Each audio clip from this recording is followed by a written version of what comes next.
Bonjour à tous et merci de nous rejoindre sur Futur TV pour cette nouvelle édition de la rédaction. Voici les titres de ce journal. Le pays est au bord de la catastrophe sanitaire. Mise en garde ce lundi du ministre de la Santé, le Liban n'a pas de solution à la crise des déchets, déclare Wael Abou-Faour, qui appelle le gouvernement à agir.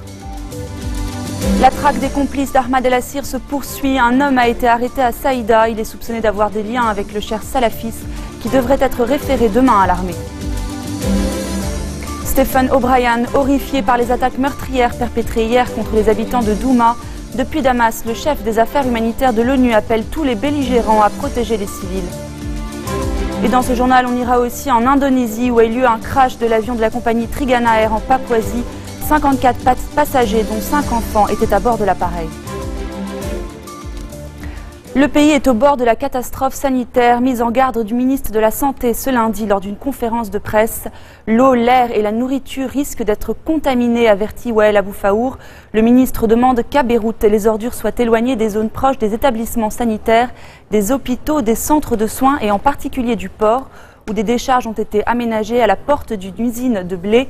Le Liban n'a pas de solution à la crise des déchets, a lancé le ministre de la Santé qui appelle le gouvernement à agir et à mettre un terme aux disputes et tergiversations, alors que toutes les solutions avancées ces dernières semaines ont abouti à une impasse. Le ministre a annoncé la mise en place de cellules de crise et réitéré le rôle des municipalités pour trouver des solutions d'urgence. À Ersal, les 4 familles des otages attendent toujours le feu vert des djihadistes pour voir leurs proches. D'après l'Agence nationale d'information, un médiateur leur aurait donné des signaux positifs. Les familles de Khaled Mokbel, Hussein Ammar, Mohamed Youssef et Ibrahim Reit s'étaient rendues samedi à Ersal. Elles y avaient rencontré le président du conseil municipal, Ali Ogeri. 9 militaires sont encore détenus par le groupe État islamique et 6 par le Front al-Nosra depuis les affrontements entre l'armée et les djihadistes à Ersal l'été dernier. La Sûreté générale va livrer demain Ahmad El-Assir au service de renseignement de l'armée pour un nouvel interrogatoire, rapportent des sources judiciaires. Arrêté samedi à l'aéroport de Beyrouth, le cheikh salafiste doit comparaître dans 2 semaines devant le tribunal militaire pour un procès public, mais aucune date n'a encore été avancée. En attendant, la traque des complices d'Ahmad El-Assir se poursuit. La Sûreté générale a perquisitionné une boutique d'objets électroniques à Saïda. Un homme ayant des liens avec Ahmad El-Assir a été arrêté. Recherché depuis les affrontements de l'été 2013 à Saïda entre ses partisans et l'armée libanaise, le prédicateur a été arrêté alors qu'il s'apprêtait à prendre l'avion pour le Nigeria via le Caire. Je suis horrifié par l'absence totale de respect de la vie des civils dans ce conflit. Déclaration de Stephen O'Brien. Le chef des affaires humanitaires de l'ONU s'est exprimé depuis Damas où il est arrivé hier. Il appelle tous les belligérants à protéger les civils et à respecter le droit humanitaire international. Le responsable réagissait à la mort hier d'une centaine de civils dans des raids aériens de l'armée à Douma. Dans ce fief rebelle, une série de frappes a visé un marché populaire. Il s'agit d'une des attaques les plus meurtrières depuis le début de la guerre en mars 2011. Nouvel incident mortel en Cisjordanie. Un Palestinien a tenté ce lundi de poignarder un garde-frontière israélien à un checkpoint. L'armée a aussitôt répliqué en abattant l'assaillant. Ce dernier est mort sur le champ d'après la police israélienne. Ces derniers jours, 2 Palestiniens ont été tués par l'armée israélienne après avoir tenté d'agresser des soldats à l'aide de couteaux. Le sort de l'accord nucléaire n'est pas clair, c'est ce que pense Ali Khamenei. Personne ne sait s'il sera approuvé en Iran ou aux États-Unis, a déclaré le guide suprême, qui est l'ultime décideur sur ce dossier. L'ayatollah Khamenei a par ailleurs attaqué une nouvelle fois les États-Unis, accusant Washington de chercher à s'infiltrer en Iran à travers l'accord nucléaire. Dans un instant, un nouveau candidat fait son entrée dans la course à la présidence de la FIFA.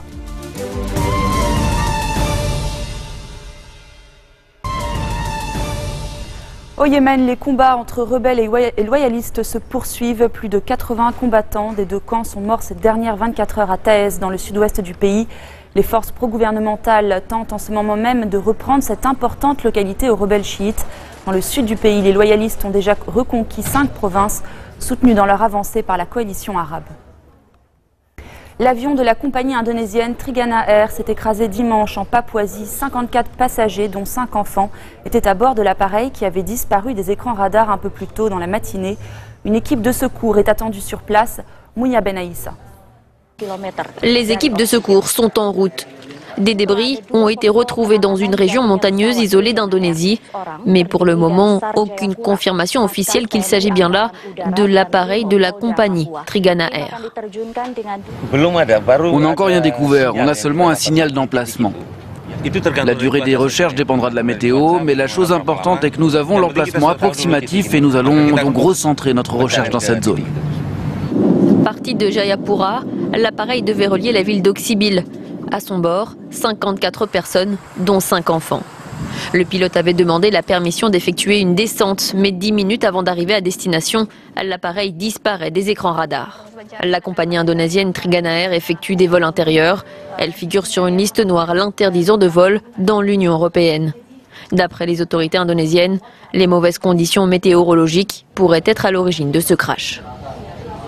Ils sont des centaines de milliers à être descendus hier dans plus de 200 villes du Brésil. Les manifestants ont répondu à l'appel des mouvements citoyens de droite et d'une partie de l'opposition.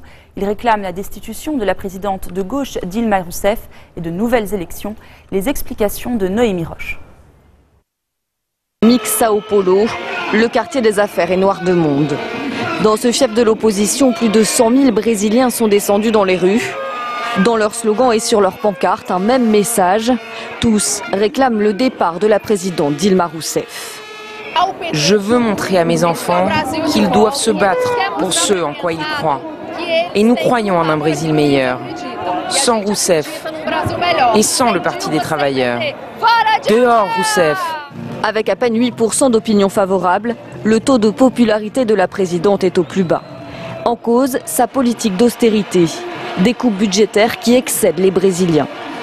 Il y a un manque d'attention envers l'éducation, la santé, il y a toute cette bureaucratie qu'on nous fait subir. Et puis, il y a le chômage. À Rio, sur la plage de Copacabana, on l'affirme, pour la présidente, c'est terminé.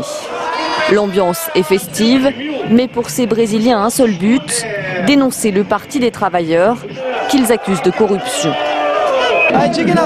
Je suis indigné par tout ce qui se passe au Brésil. La corruption est partout, dans tous les secteurs, et les gens pâtissent des conséquences du cambriolage de ceux qui sont aux commandes. Une référence au scandale Petrobras, une affaire de corruption autour du géant brésilien du pétrole qui éclabousse de nombreux membres du Parti des travailleurs, le parti au pouvoir depuis 16 ans. Cette manifestation est la 3e en 6 mois. Et malgré la contestation, la présidente ne veut pas céder. Il y a quelques jours, elle affirmait sa volonté de poursuivre son travail. Retour sur l'élection de la présidence de la FIFA prévue en février 2016.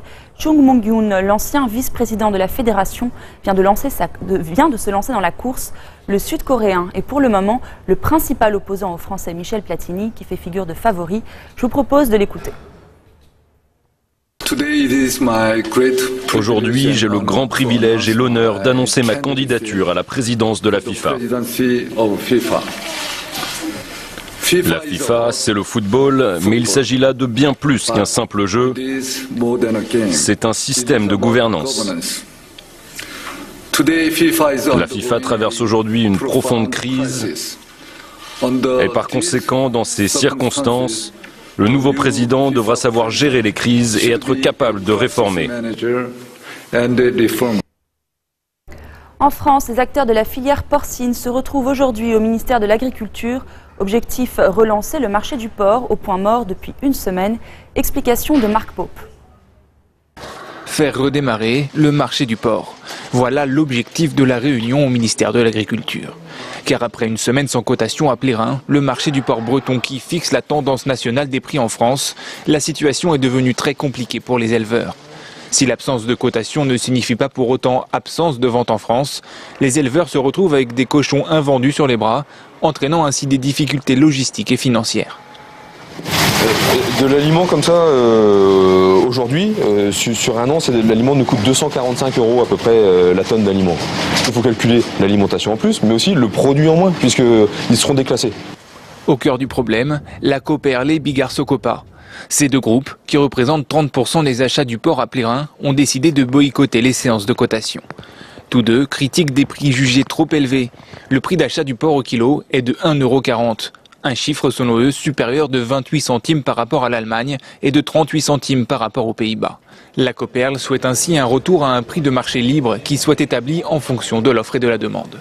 Ainsi, pour la FNSEA, la situation ne peut se débloquer que sur le plan européen. Je crois qu'il faut que le ministre cet après-midi prenne l'engagement de faire tout le travail nécessaire auprès de ses collègues européens pour qu'enfin la Commission européenne, l'Union européenne, face notamment à l'embargo russe qui est une des causes de cette situation dramatique en France et en Europe, puisse trouver des solutions. Le syndicat agricole demande à Bruxelles de prendre des mesures exceptionnelles pour soutenir les prix en cours, et ce, avant le Conseil européen de l'agriculture qui doit se tenir le 7 septembre. Fin de cette édition, voici le rappel des titres qui ont marqué l'actualité de cette journée. Le pays est au bord de la catastrophe sanitaire. Mise en garde ce lundi du ministre de la Santé, le Liban n'a pas de solution à la crise des déchets, déclare Wael Aboufaour, qui appelle le gouvernement à agir. La traque des complices d'Ahmad El-Assir se poursuit. Un homme a été arrêté à Saïda. Il est soupçonné d'avoir des liens avec le cher salafiste qui devrait être référé demain à l'armée. Stephen O'Brien, horrifié par les attaques meurtrières perpétrées hier contre les habitants de Douma. Depuis Damas, le chef des affaires humanitaires de l'ONU appelle tous les belligérants à protéger les civils. En Indonésie, crash de l'avion de la compagnie Trigana Air en Papouasie. 54 passagers, dont 5 enfants, étaient à bord de l'appareil. Merci de votre attention. Retrouvez-nous tous les jours à 16h40 heure de Beyrouth. Vous pouvez également nous suivre en ligne sur notre site web ou en téléchargeant notre application mobile. Excellente soirée à toutes et à tous.